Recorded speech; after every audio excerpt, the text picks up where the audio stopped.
Bossing. Ayun.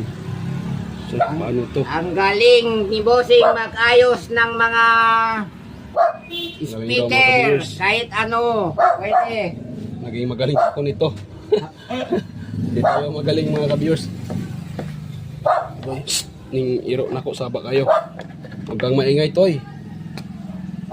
Magre-repair lang tayo toy. Huwag maingay. Ayun. Lagyan ko muna ng tanda. Para mayroon tayong tanda. Ayun. Tapos, huhugutin natin yan. Eh. Tutoy.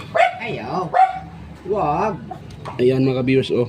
So, tanggalin natin tong nakaano dito na mga speaker wire. Sus, nakaano pa pala to. Naka-screw or nakadikit. Kagwang talaga. Ang daming mga ano nito pala. Daming mga